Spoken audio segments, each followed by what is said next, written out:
Penny Dix here, using CBT methods to help you cope today with any money worries and financial worries you have caused by this COVID crisis.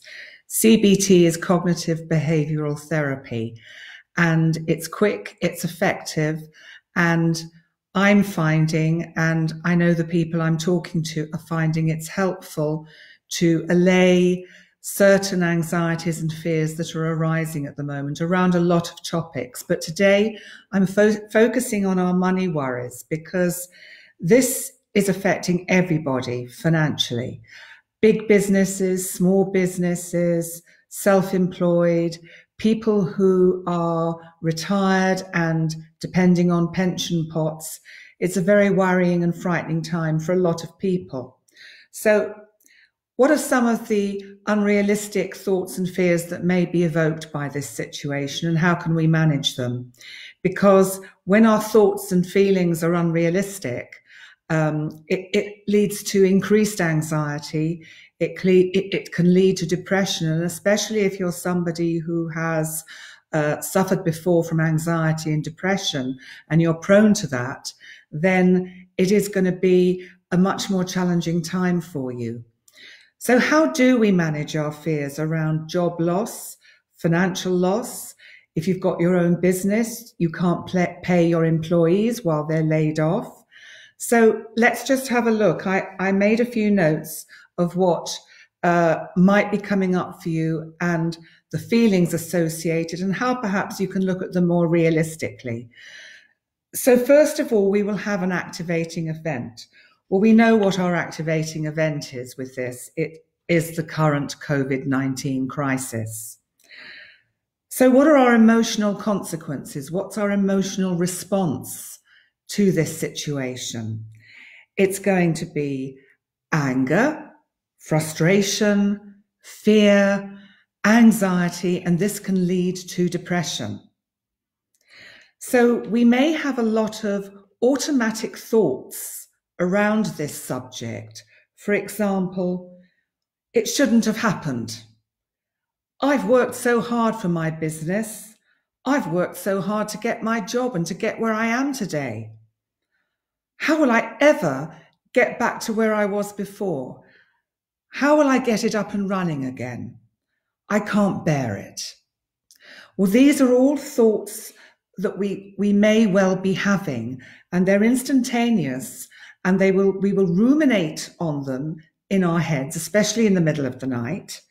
And what happens is, what we're not doing is seeing the bigger picture or looking for the solutions within this, or actually looking at perhaps what thinking errors we may be making, like, am I jumping to conclusions? Are there alternatives to my belief?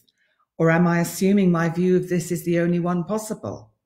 Am I asking questions that have no answers? Now, I know I've talked about those before, but, you know, we do tend to get locked into just the thought and our negative response to it and our emotional response to it, rather than finding a solution.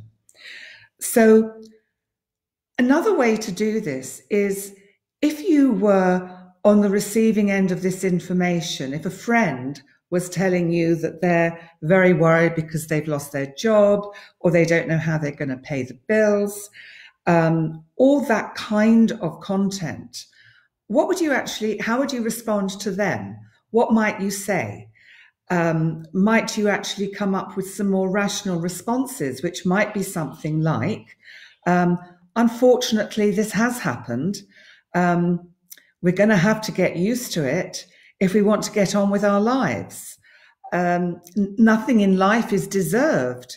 And just because I expect it to all be wonderful and successful and just go up all the time, it doesn't necessarily do that. And if I remain, so you might say to this friend, if you remain miserable and depressed, it's going to make it more difficult for you to actually find a solution to this problem. And another more rational response might be something like, it feels at the moment like I can't bear it, but I can bear this. I can bear this current time. I can bear it, and even though it's very difficult, I can overcome it.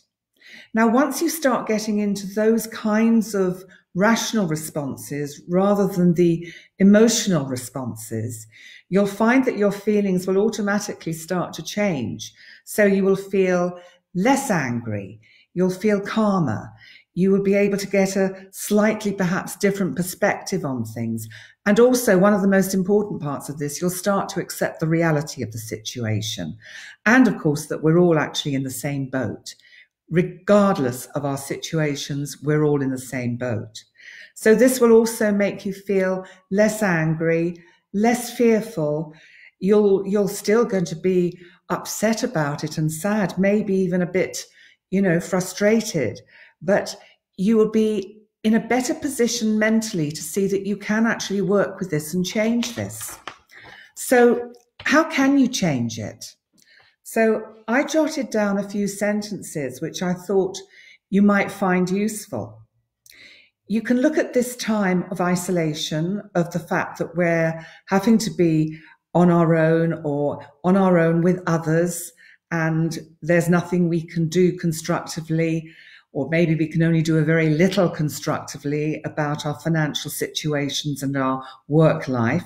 So you can say, how can I use this time to plan for the future and make my business or my job or my career much better than it was before? You could also say, I could see this as an opportunity for me to go back to the drawing board and look at what's best for me using the talents I've got in a different or more creative way. And the last sentence I wrote down was, huge crises have affected our world in the past, and we do always find a way to create a better future. We could argue that it's not always a better future, but I think we always recover from these things, and we do create a future that can be more sustainable. Now, if we could be creative about how we create that future and look and reflect on all the mistakes and things that perhaps we have not really done so well in the last, say, 40, 50 years. I'm thinking of the ecological imprint on the planet. That has really caused us huge problems, all by our own making. We've got time now to see how we can actually repair all of this and find different technologies, different ways to cope with these situations. So that is a very brief, just a hint of how you can change your thinking around financial anxieties and worries. And I want to also, tell you about a book that a lot of very successful entrepreneurs and people who make a lot of money have read and know about. And it's called The Science of Getting Rich by Wallace D. Wattles. Now, this book was written like the one I mentioned recently, The Game of Life and How to Play It by Florence Scovel Shinn. This was written a long time ago. I think it was also written in the 20s. But he talks about the fact that we have to think in a certain way to actually create the career and the abundance that can come from that on every level, so that we're fed on all different levels of our being, of our psyche, rather than just financially, that there are many things that make us rich. Now, that doesn't mean that financial abundance can't come with that, because it can. But I just want to read you a few lines actually in the final chapter, which I think are really nice and nice to think about.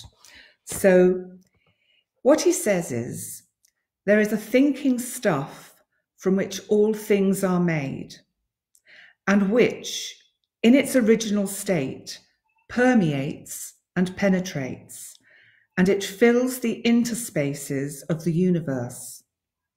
A thought in this substance produces the thing that is imaged by the thought.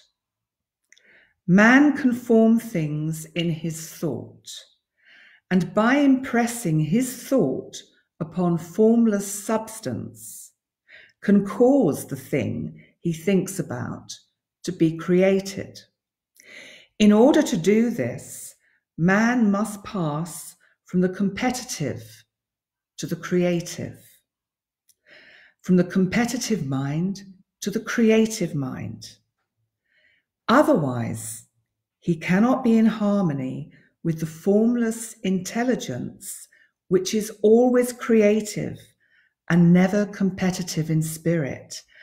And I think that's a really key point. It's about seeing the differences between being competitive and being creative. Because when we're creative, we're working in harmony with the all, if you like, with the divine. And maybe that's the way forward. I'll leave you with that thought for today. I will be back with another of one of these the day after tomorrow. So I'm just doing 3 a week at the moment. And the next one will be on more creative ideas of how we manage our isolation and how we manage all the anxieties and fears that are very, very quickly going to come up. So thank you so much once again. Thank you for the people that are following me. Thank you so much for the very kind comments and private messages I'm getting. It's really appreciated, because it's good to know that there are a lot of you out there who are getting something from this, and that means a lot for me. So thank you. And as again, I've always said, if there's anything I can help you with on a one-to-one level or totally free, then please message me. So thanks again. God bless you all. Stay well. Bye.